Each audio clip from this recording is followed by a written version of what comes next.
This channel does not promote any violent, harmful, or illegal activities. All content provided by this channel is meant for an educational purpose only. মোদির সভা রয়েছে আজ। ঠিক তার আগে BJP Trinamool সংঘর্ষের রণক্ষেত্র জগদ্দল। রণক্ষেত্র জগদ্দল ভাটপাড়ার vice চেয়ারম্যানের খোঁজে পুলিশ।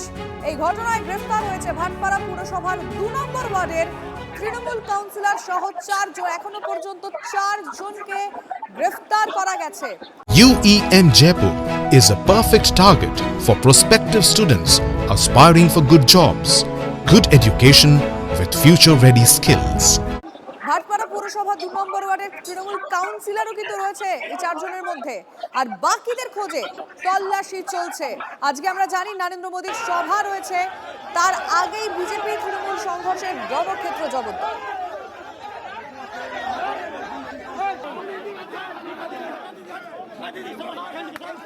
আমাদের সঙ্গে আমাদের রিপোর্টার অনন্ত চট্টোপাধ্যায় রয়েছে। অনন্ত, ইতিমধ্যেই যে খবর আমরা পাচ্ছি 4 জনকে গ্রেফতার করা হয়েছে, বাকিদের কি খোঁজ পাওয়া গেল আর এখন ওদের পরিস্থিতি কি?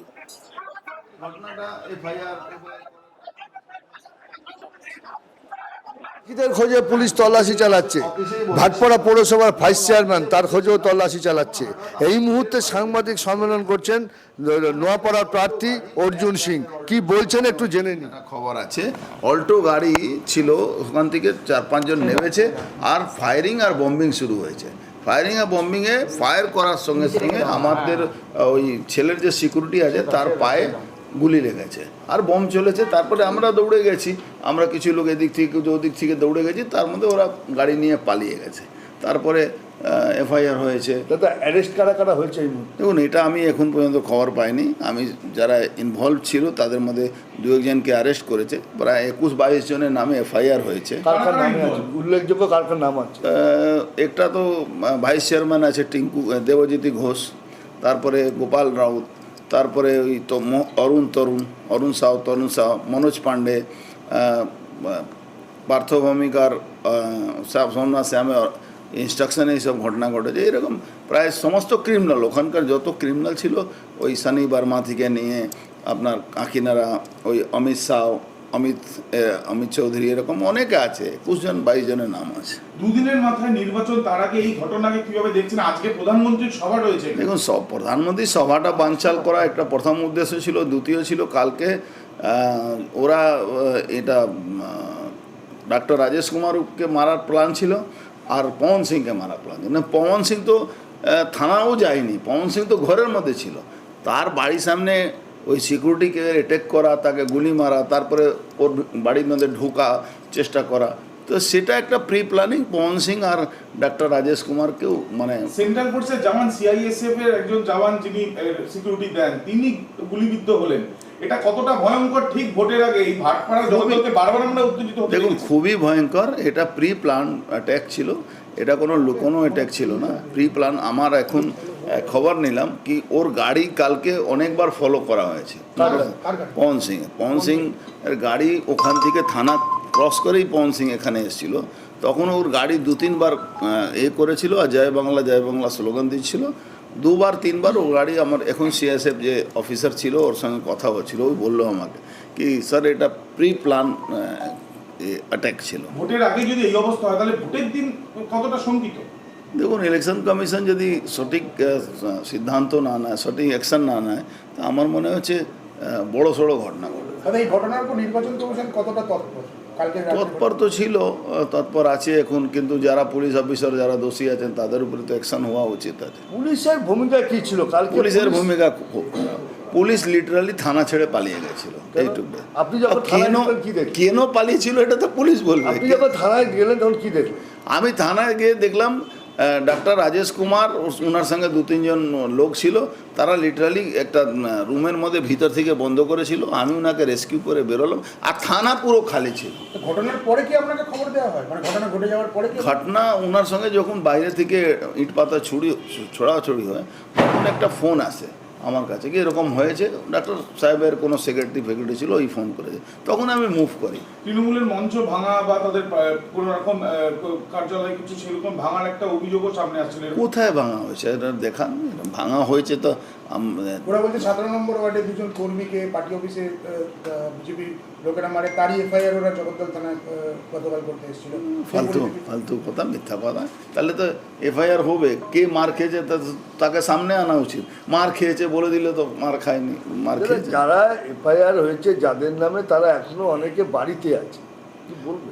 সে বাড়িতে থাকলে তাহলে পুলিশের নিষ্ক্রিয়তা বলা যেতে পারে। ইলেকশন কমিশনের ইনস্ট্রাকশন এরকম ঘটনা ঘটার পরে যদি বাড়িতে থাকে, থানার সামনে তো দেখছেন না ইট পাতা ছোড়া হচ্ছে, থানার সামনে। এই একটি জায়গায় যেখানে এরকম ভাবে গুলি চালানোর অভিযোগ, সেখানে পাথর ছোড়াছড়ি, সাধারণ মানুষ ভোট দিতে যাবেন কোন ভরসা? দেখুন একটা কথা বলে, ইট ছোড়াছড়ি সরাসরি এসে সিআইএসএফের উপরে অ্যাটাক করা, আমার বাড়ির উপরে অ্যাটাক করা, আমি ইমিডিয়েট এনআইএ তদন্ত দাবি করছি। এনআইএ কি এসছে? এনআইএ আসেনি, কিন্তু এটা তো এনআইএ এর কেস, এটা তো গুলি আর বম এমএলএর উপরে চলেছে, তো ইমিডিয়েট এনআইএ তদন্ত আপনি করো। বলছেন এটা কি পরিকল্পিত? একদম এটা পরিকল্পিত। ও আমাকে এখনই বলে জাস্ট আমি, কারণ কি পরিকল্পনা? আরে ভাই, যে ক্যান্ডিডেট আছে তাকে মেরে দাও, ঝামেলা শেষ হয়ে যাবে, আর কি আছে। দাদা, তৃণমূল বলছে যে মারল বিজেপির কেউ গ্রেপ্তার হচ্ছে না, তৃণমূলের সবাইকে মারলো বিজেপি, যদি মারতো বিজেপি তো নিশ্চয়ই গ্রেফতার হতো, কিন্তু মেরেছে কোথায়? Doctor Rajesh Kumar, retire IPS, তার উপরে হামলা করছে। কোথায় হামলা হচ্ছে? থানার উপরে। এরপরেও নির্লজ্জতা আর কি হতে পারে? তীব্র উত্তেজনার সময় একটা ভিডিওতে আপনাকেও দেখা যাচ্ছে আপনি ওখানে কেন উত্তেজনা? আমার উপরে অ্যাটাক হবে, আমি ফুলচন্দন দেখছো না, এটা আমার ফুলচন্দন নিয়ে পুজো করার তো আমি ভাই লোক না, আমি মার খেয়ে রাজনীতি আমার বাবা কোনোদিন শেখায়নি। সিআরপিএফ এর সঙ্গে কি লোকাল পুলিশের কি কোনো দস্তদস্তি কি সেই সময় হয়েছিল? না, ওরা পুলিশ যখন এসছে, এর এসিপি একটা তৃণমূলের দালাল আছে, ও আসার পরে আমাদের সিএসএফের উপরে হামলা করেছে স্টেট পুলিশ, এটা ভিডিওতেও আছে। রাজেশ কুমারের নামে 107 একটা মামলা করা হয়েছে। আচ্ছা, রাজেশ কুমার মধ্যে 107 যখন করেছে, রাজেশ কুমার তো বলেছেন কি ভাই, এই মুহূর্তে টেলিফোন লাইনে আমরা যোগাযোগ করেছি তৃণমূলের রাজ্য সভাপতি জয়প্রকাশ মজুমদার রয়েছেন।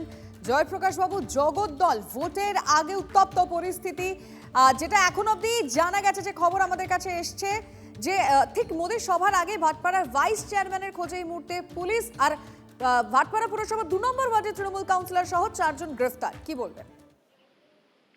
না, দেখুন, পুলিশ এবং প্রশাসন এখন চলছে নির্বাচন কমিশন এবং বিজেপির অঙ্গুলি হেলনে। তারা দখল করেছে, জবরদখল করেছে পুলিশকে এবং প্রশাসনকে, পেছনের দরজা দিয়ে বিজেপি নির্বাচন কমিশনের সাহায্যে। সেই সব ঘটনাই আমরা দেখছি। অত্যাচার করছে, কিভাবে ভোট হবে তারা কেন্দ্রীয় বাহিনীর সাহায্য নিচ্ছে এবং জোর করে ভোট জেতার চেষ্টা করছে। অর্জুন সিং হচ্ছে পশ্চিমবঙ্গের সব থেকে নাম করা গুন্ডার নাম হচ্ছে অর্জুন সিং। সে যে পার্টিতেই থাকুক শুধু গুন্ডামি করে, আর যত সমাজ বিরোধীর সঙ্গে তাদের সংযোগ সেটা সবাই জানে। সুতরাং এই নিয়ে আর কিছু বলার নেই। নির্বাচন কমিশন জবরদখলে বিশ্বাস করে, তারা পুলিশ প্রশাসনকে জবরদখল করে বিজেপির জন্য কাজ করছে। ধন্যবাদ আপনাকে।